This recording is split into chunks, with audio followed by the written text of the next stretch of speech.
All right. Good morning. Hi, Dr. Guarneri. I know you pretty well, but there's something about you that I don't know that I thought I'd ask, and I thought this would be a good opportunity to do so. So I know you've been in the integrative medicine space for a long time, but can you share how you got into functional medicine and what led you to the IFM? Well, I have to say, truth be told, I got into functional medicine because of David Jones, and we became friends through mutual acquaintances, and I learned about functional medicine, and that was honestly the beginning of my journey. But the coming into integrative medicine and I think expanding to functional medicine really came out of the cardiac cath lab because even though we were doing everything we can do with our stents and our angioplasty balloons, we were treating acute problems, but we weren't creating health. And what I have love about IFM is the constant message, let's go upstream. Let's look at the underlying cause of problems. And that's very similar to your naturopathic doctor background. Absolutely, I agree.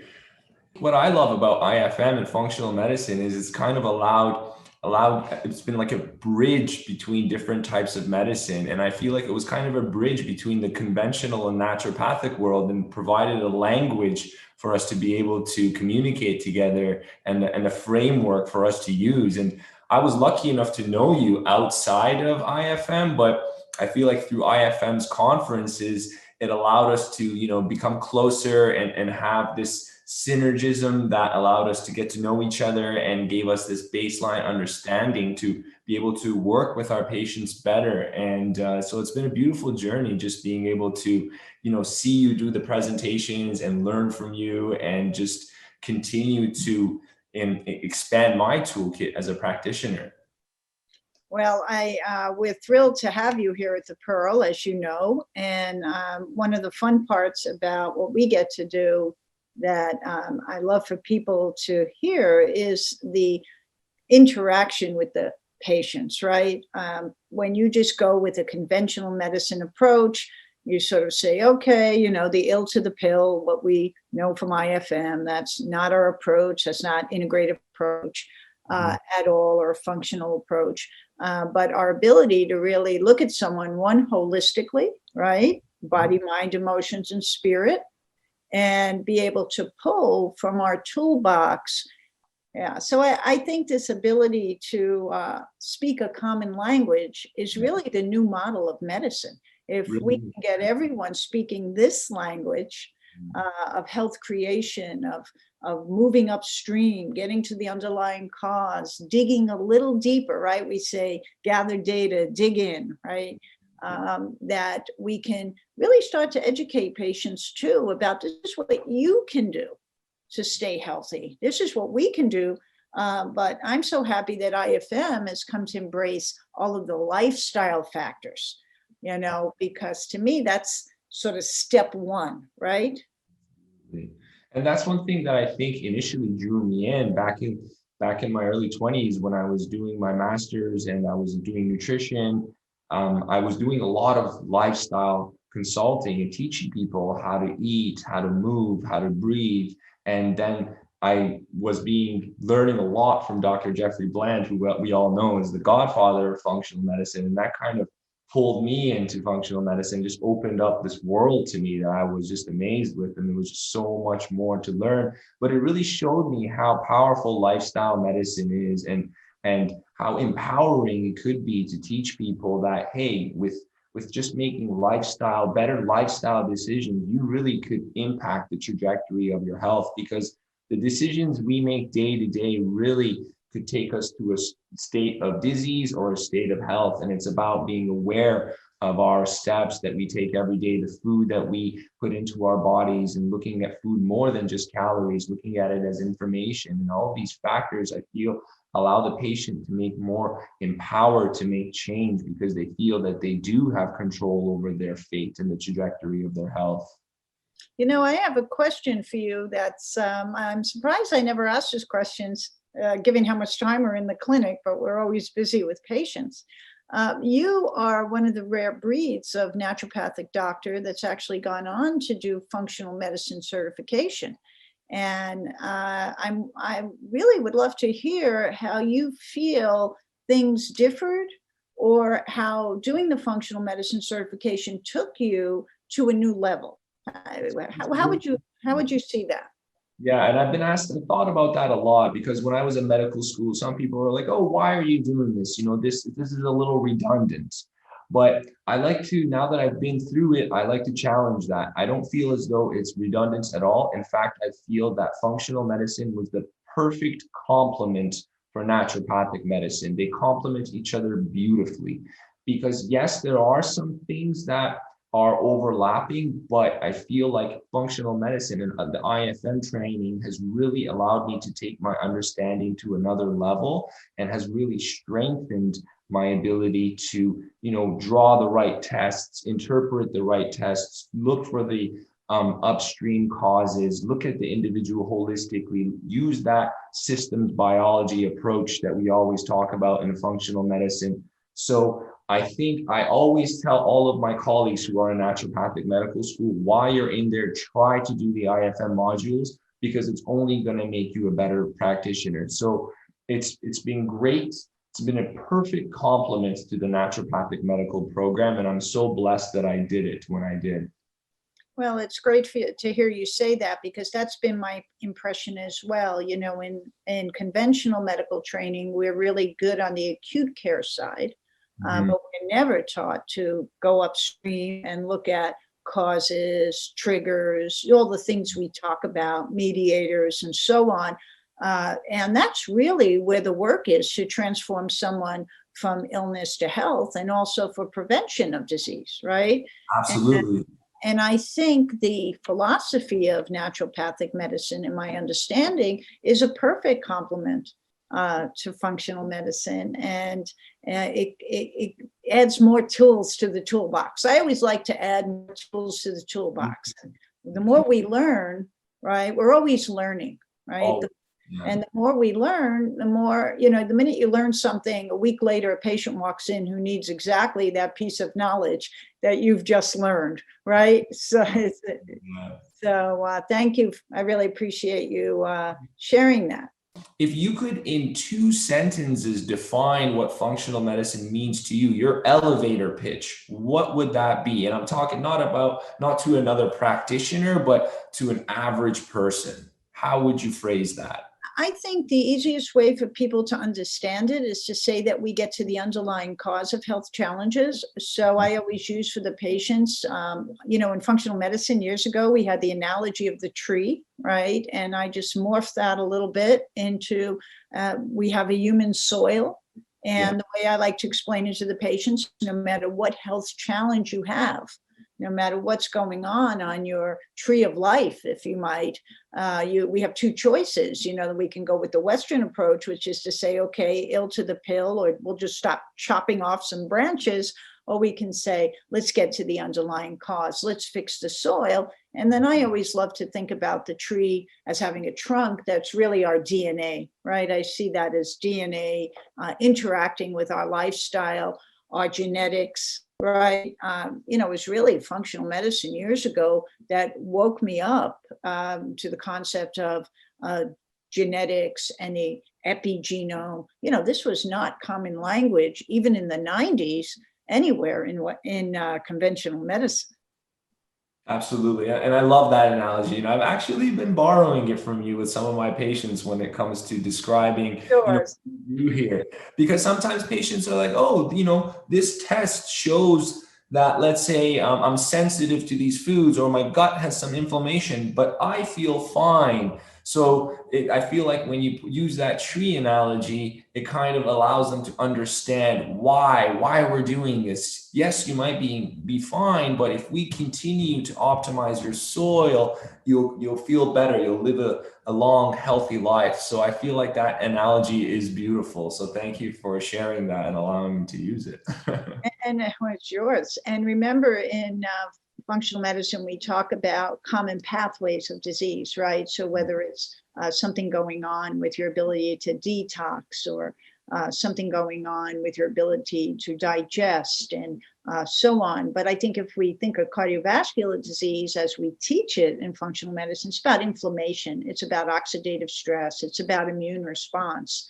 And you can just teach anyone what are the causes of inflammation, right? So that's where the gut is playing a role. That's where sleep apnea, not sleeping, is playing a role, where stress is playing a role. So that pathway from the final common pathways of disease can take us then on this journey of lifestyle modification, right? And really help people to understand what our goals are. Because I hear all the time, why do you care about my gut? Why why are you worried about my gut? You're the heart doctor. And really getting people to get away from thinking they're silos, right? So. And that's what I love about functional medicine. It kind of breaks those silos. I remember when I was in the conferences, it didn't matter if you were an MD, ND, DC, DO, whatever. Functional medicine was the language, and that was the common ground that we were all talking with. And I loved that. It broke all the silos down. And it's kind of like integrative medicine. It brings us together because we all truly have unique skill sets and toolkits that we bring to the table. It's when we can share these tools and these skill sets that I feel like we could really help people. Can you comment a little bit about the power of lifestyle medicine, specifically for treating cardiovascular disease, and how it could be used as a tool to prevent cardiovascular disease? Well, I think the first thing is to go back to the research, because we are evidence-based approach. And we know that the InterHeart study, for example, 52 countries showed that 92% of first heart attacks could be prevented through lifestyle change, right? And then when I was still putting stents in the cath lab in the 90s, I was introduced to Dean Ornish, and we started to conduct research together, which was way out of my comfort zone in the beginning, where we were taking very, very sick heart patients who couldn't be stented, who were not candidates for bypass, and we were teaching them vegetarian diet and yoga and meditation, and putting them in support groups and getting them to exercise and talk about what was going on emotionally for them. And I watched the course of people's lives transformed over a year, right? I saw people decreasing their weight, their A1Cs, having more energy. 91, we demonstrated a 91% reduction in chest pain. So the reality is all of these risk factors for cardiovascular disease are preventable, and we can take huge steps to transform someone's health, and coronary artery disease is reversible. And so, again, pulling from our toolbox, right, lifestyle, we sort of flip the pyramid, right? We used to talk, there's a therapeutic order, right? And naturopathic doctors, you guys know this. In Western medicine, our therapeutic order is, oh, here's your drug and your surgery. Well, it shouldn't be that way. It should be, here's your micro macronutrients and your sleep and your restorative sleep and pulling away the toxins, and how do you transform your stress response, right? And the functional testing really helps us to hone in on what someone needs. And that's powerful medicine that Western medicine misses completely. I agree. I love the functional medicine testing part of it. And for example, recently I had a patient, I was showing his results to him, and he felt empowered, but what I was sharing with him, he was like, so there is something underlying in my biochemistry that's contributing to how I feel. And so it was a really enlightening moment for him, because he kind of felt like, okay, so it's not just in my head, something is going on and there is something I could do about it. So I feel like the testing kind of shows patients, hey, this is where you are and this is where you need to be. And together we could form a partnership to get you there. So I feel like that really makes people feel empowered. And it's such a beautiful feeling when patient feels that, because they really buy in and they realize that they do have control over their fate and the trajectory of where they go, depending on, the decisions that they make day to day. So it's a beautiful thing. And you hit the nail on the head. If people buy in, like we say, a picture's worth 1,000 words.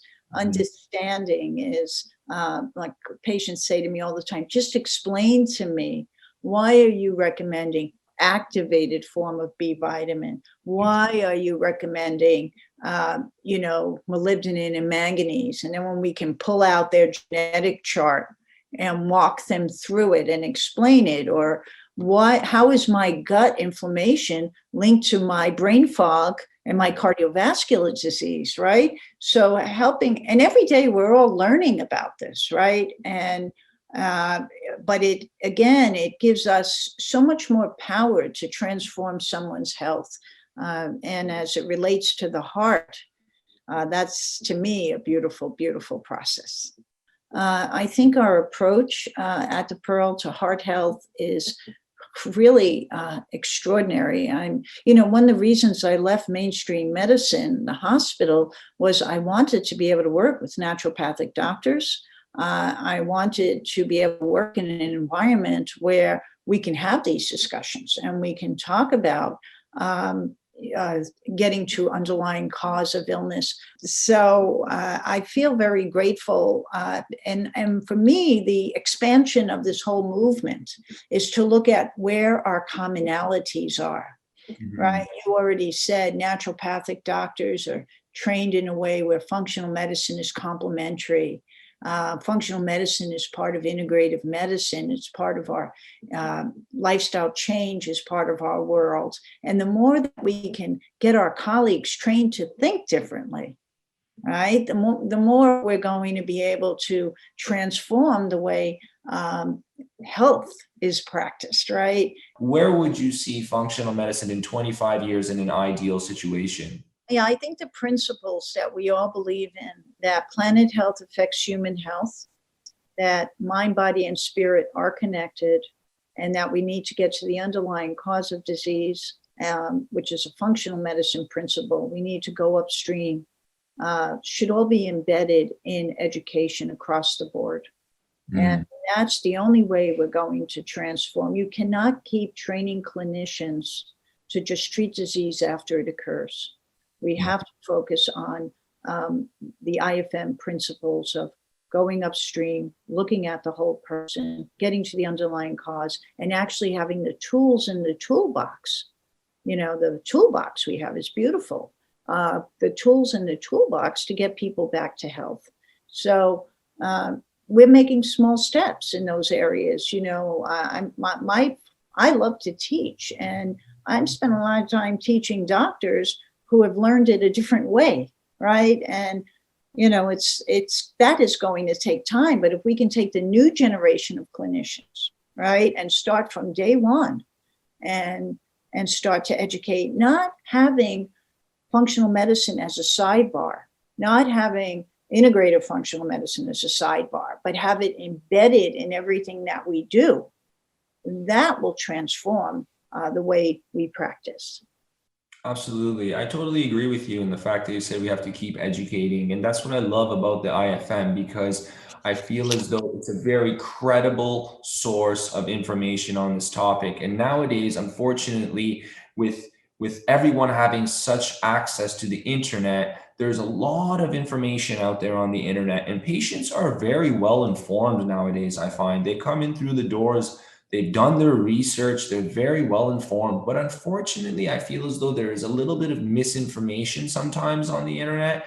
And that's what I love about IFM. It's a credible source of information about these topics, about lifestyle medicine, and they're kind of positioning themselves, or they have positioned themselves in a way that they are the go-to for this type of information. And I feel it's such a blessing to be able to have access to this community. One of my main responsibilities is doctor is teacher. That's one of our naturopathic principles, docere, as in doctor is teacher. So we spend a good deal of time educating patients on the why. So the information that I've learned through IFM and through my studies as a naturopathic doctor really helped me relay the message to the patient as to, why you need to do this. And that really empowers patients to really take control and create change. As we say in functional medicine, let's dig in, let's go to it. And so I'll just end with that. Thank you, Dr. Pedi, for being here, and we'll see you in the clinic in a few minutes. Dr. Guarneri, great chatting with you.